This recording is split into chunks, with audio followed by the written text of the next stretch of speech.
Good morning. I hope you all are doing as well as can be expected. I am going to continue doing my weekly lessons in the book of Amos, and I'm also going to start a weekly fellowship kind of chat with you guys called Such a Time as This. I spoke with Judy yesterday and Jackson yesterday, Sunday morning, and things are starting to pop off here. I'm in Virginia. Jackson's in Georgia, Judy's in Louisiana. Yeah. So what we've seen on the news in China and stuff is coming to fruition in the United States now. And it is such a time as this. And I'd recommend you guys read my description in this video. I have a lot more to say.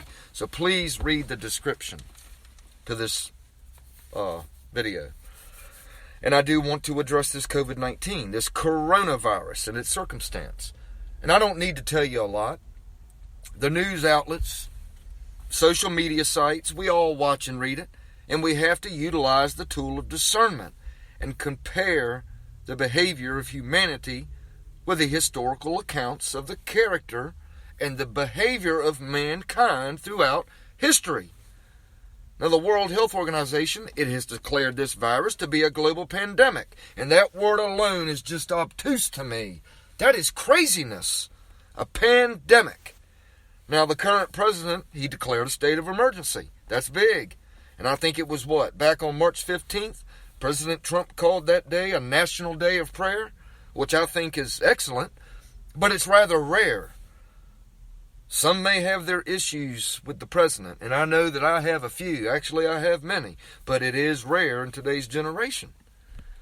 Now, I'm not making light of this global scourge that's called COVID-19, but what is the infatuation with toilet paper? Out of all the things of sustenance on the grocery store shelves, the spirit of this world goes for toilet paper. Humanity practiced proper hygiene up until the early 1920s when toilet paper became full swing in circulation, right? People are ignorantly panic buying. And fear is overwhelming the truth and wisdom of many. Worldwide. This is worldwide. People are panicked. And again, I'm not downplaying the flu. The coronavirus. But if you're a slave servant of Jesus, there's no reason for your heart to be troubled. There's no reason to panic. Are you living spiritually or physically?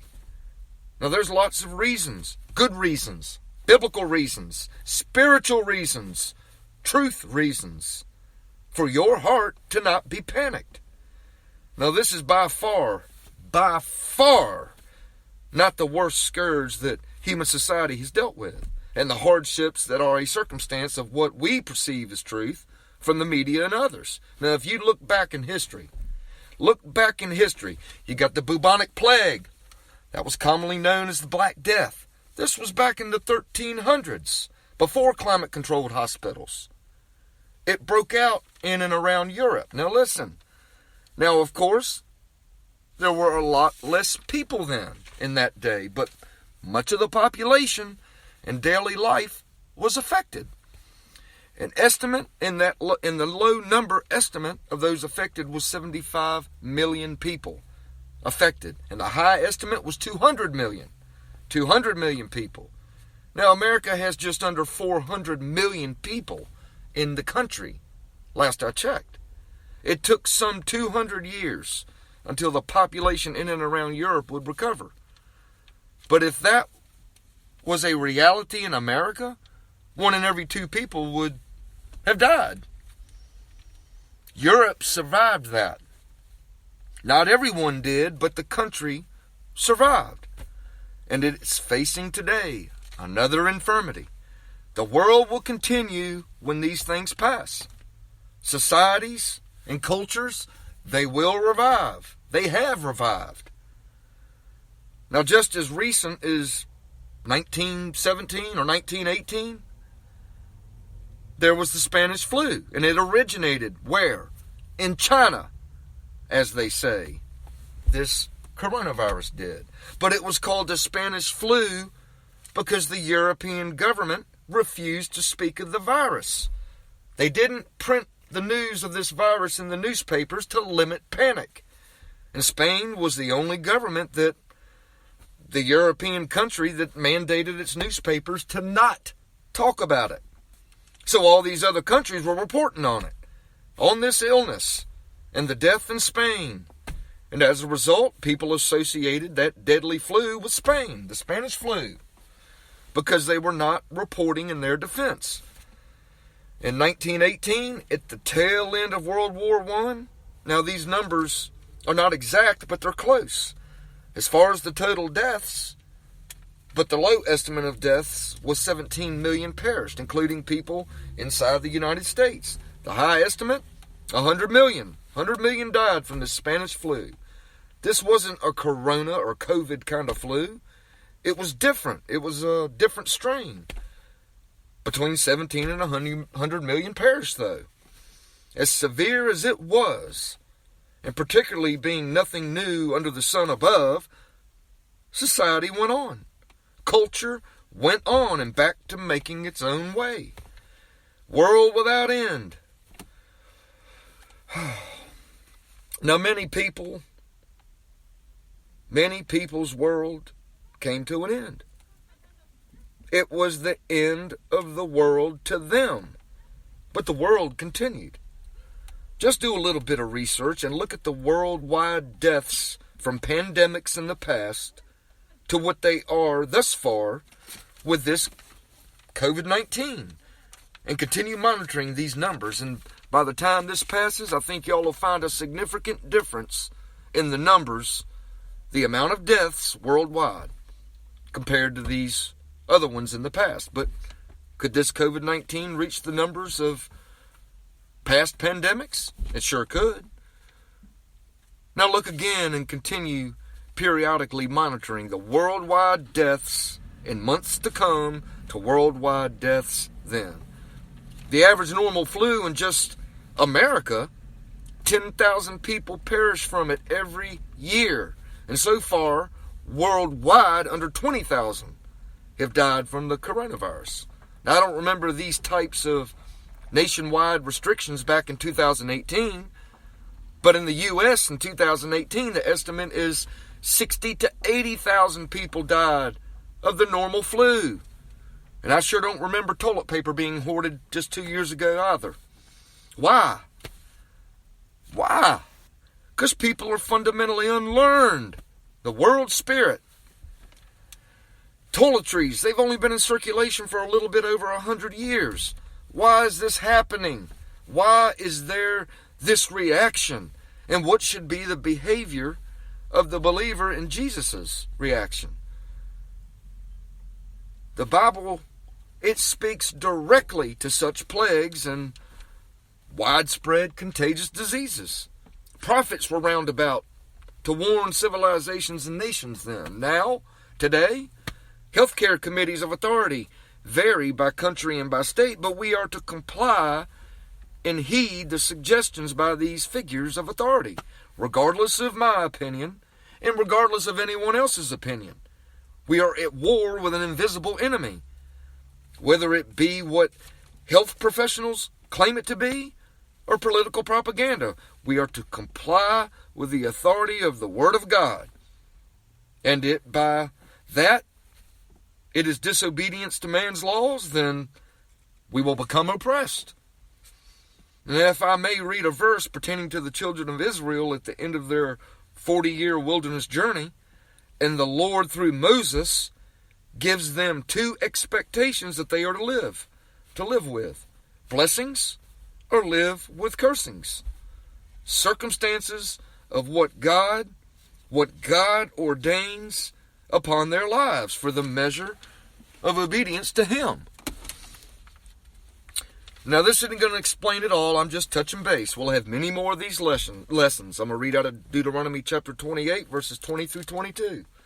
The Lord shall send upon thee cursings, vexation, and rebuke, and all that thou settest thine hand unto for to do, until thou be destroyed, and until thou perish quickly, because of the wickedness of thy doings, whereby thou hast forsaken me. The Lord shall make the pestilence cleave unto thee, until he have consumed thee from off the land. whither thou goest to possess it. The Lord shall smite thee with a consumption, and with a fever, and with an inflammation, and with an extreme burning, and with the sword, and with blasting, and with mildew, and they shall pursue thee until thou perish. This was a promise to them then, to bring judgment to his people then. Now there are pestilence and plagues, a pattern of things God brings upon the affairs in human societies in every single generation. Not every country or people are stricken in the same season or the same manner. Let's read here in Isaiah chapter 26, verses 3 through 10. Thou wilt keep him in perfect peace, whose mind is stayed on thee, because he trusteth in thee. Trust ye in the Lord forever, for in the Lord Jehovah is everlasting strength. For he bringeth down them that dwell on high. The lofty city, he layeth it low. He layeth it low, even to the ground. He bringeth it even to dust. The foot shall tread it down, even the feet of the poor, and the steps of the needy. The way of the just is uprightness. Thou, most upright, dost weigh the path of the just. Yea, in the way of thy judgments, O Lord, have we waited for thee. The desire of our soul is to thy name, and to the remembrance of thee. With my soul I have desired thee in the night. Yea, with my spirit within me I will seek thee early. For when thy judgments are in the earth, the inhabitants of the world will learn righteousness. Let favor be showed to the wicked, yet will he not learn righteousness. In the land of uprightness will he deal unjustly, and will not behold the majesty of the Lord. This is a biblical principle. Now, why God brings judgment to earth. Now, I'm not saying that there's not a natural event to why there are flu viruses spread all around. There are scientific explanations for such, but where did this COVID-19 come from? There's been a COVID-18, a COVID-17. Scientists say it evolved from prior forms. One can think that randomly, naturally, biologically it manifested all by themselves, and one can think to choose the biblical perspective, that God is in control of all these things. Now there's 3 or 4 of you that are with me and have been with me, and a half a dozen that you're there, but you just don't comment. But let me say this. I have trials like you in life. And I'm having to work in public service, rain, sleet, shine, or snow, and now through a pandemic. But I am here for y'all. Between surviving and working, I will be encouraging you through this. We are called to be a light in this world, and now is the time to shine. It's a special circumstance, the way this entire world is holding fast to material things. And I'll be praying for your health, and more than that, your hearts, that you will walk as a way of life in the true faith before the Lord. So in between our weekly lessons in the minor prophet of Amos, I will be weekly bringing a message on the current reality of this world, such a time as this. And I recommend you guys go check out Country Homestead Preacher. Myself and Pastor Dickens, we share the same outlook on these uncertain times. And his channel will be of much profit to you. He is learned, and I am unlearned. So his messages may resonate tremendously with you. So I recommend you check out Country Homestead Preacher if you're looking for some more realistic comfort in these times. Till next time.